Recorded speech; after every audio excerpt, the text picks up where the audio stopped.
Hey guys, so we're going to talk about the new technology with DTF printing. Just some experience I've had with my DTF printer, the process that I do, the things that I have. Some of the things to start off when you're converting a DTF printer. I have the Epson P600. Took it apart, obviously. Got a CISS system, and I love this system so far. No complaints there. Didn't have too much trouble. Installed the Chipless on it. We have some software here that inkchip.net software. Download the key for it. You have to purchase it to make a Chipless. Other type of products that you may need is transparency paper, cheap Amazon transparency paper to run tests for an example. Other softwares you will need is the Epson adjustment program. There's a lot to it when it comes to the DTF printing. I've come to learn that it's very complicated. It's not as easy as what some people make it sound to be. I've had a lot of help from a lot of people, from groups on Facebook. So the most important thing, getting the printer, getting the ink, getting the cartridges, taking it apart, removing certain wheels, the pizza rollers, what they call it. So some of the important things would be the Epson adjustment program. If you look down here, you can see that all the pizza rollers are completely gone. I completely removed them. I made this aluminum sheet for the output tray. So most important thing would be the Epson adjustment program to do cleanings. This is one for the P600. Nozzle checks. The reason why I say getting the transparency film to check for the nozzle checks. It's cheaper doing this route from Amazon. Getting some cheap $25 for a 100 pack. It's fairly cheap. Another very important thing is how to put the powder and cure the powder.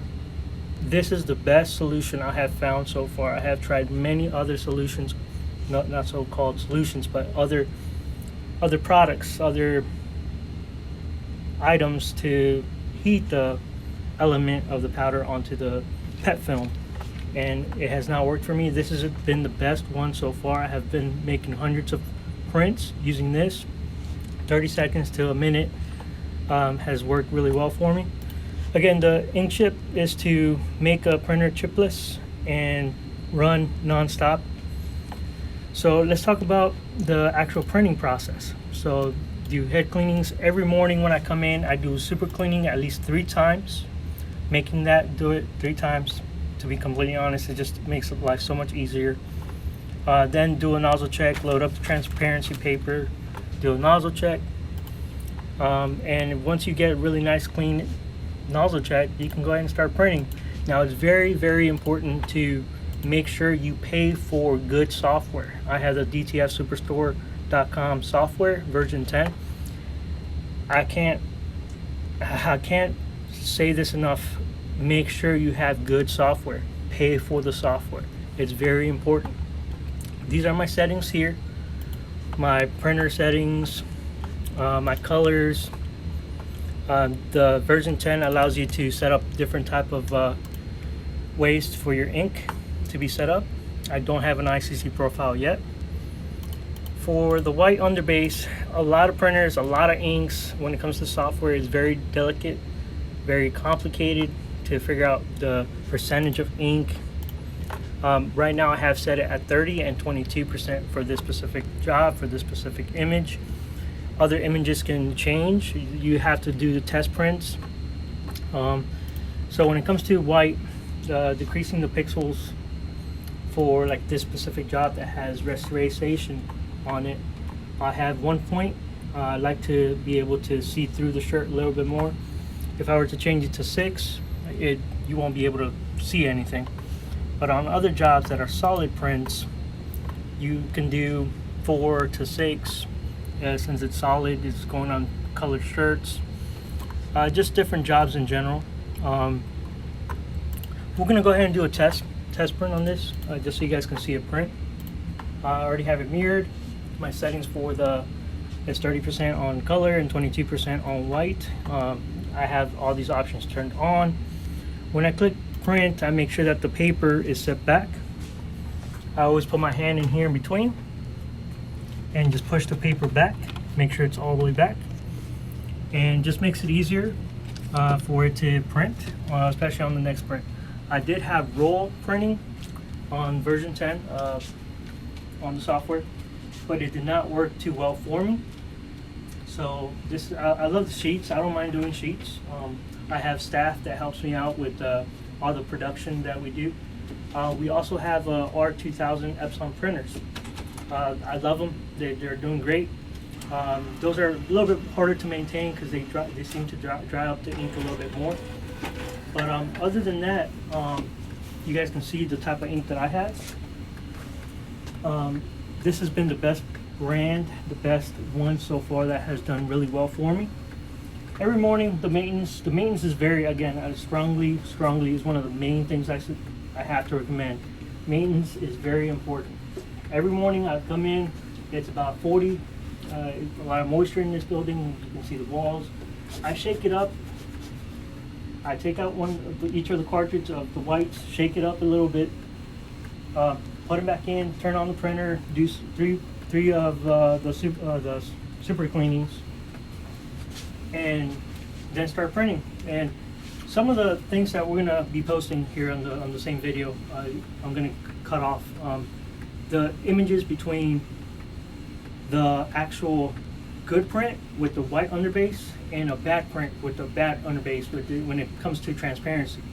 So if you print out an image that you print and it looks transparent, it's very important you don't use that image because it will make your garment a bluish tint. It'll get complicated. It won't look right on the shirt. You have to have a nice, even, beautiful white on your color. So this printing here, again, it makes it really convenient having to take it apart for maintenance. I do have a cover made for this printer when I'm not using it for a day or two, to cover it from any dirt or any other elements. But this gives you a basic idea. I'll show you the oven that we have as well, and we'll go ahead when this print finishes. We'll go ahead and show you the other remaining process of it. So we're back. It finished printing. To give you an example of the way it printed. So on this specific design, we have a set underbase of 1 pixel. This is the way I prefer for this specific design. To give you an example, when the pixel is changed, if we decrease it to 0, it can lay more white throughout the colored image. As you guys can see, these images are identical, and one has more white than the other. So I prefer this one here personally. Just it looks a lot nicer and it feels a lot nicer on the actual garment, t-shirt, hoodie. To give you another example on the actual printer itself as well, this is our waste tank setup. Our tubing, our T connector, we have a little zip tie. Our bottle for where the waste ink goes. Again, I can't address this enough. Very important to do maintenance on this specific printer. Again, very important, daily maintenance every single day. And another thing I need to address is the software. Make sure you get a good software. You have to pay for good software. Otherwise, you come across a lot of issues. Let me go ahead and guys show you guys the process we take.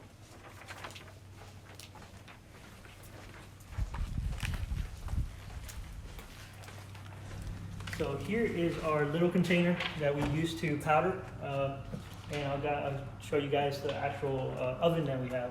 So we powder it to go ahead and make it nice and neat. We usually wait about 1 minute to 3 minutes before powdering. So that's very important. Just waiting a few minutes before powdering.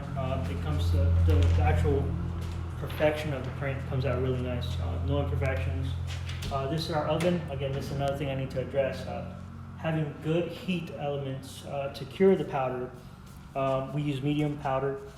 We set it to 350 for just run 10 minutes, whatever.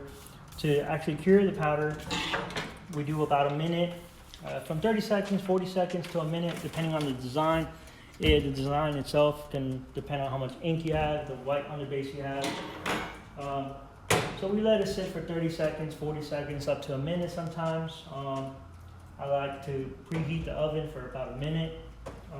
Once it's done, you just take it out, and it comes out really nice and neat. Then it's ready to be pressed onto the t-shirt, hoodie. Again, this is a very nice print, very good quality. This shirt's been washed a couple times now. I'm very happy with DTF. But yeah, if you guys have any questions or if you guys want to see something different, let us know in the comments. I hope you guys enjoyed, and I hope you guys subscribe, like, and can comment. See you guys next time.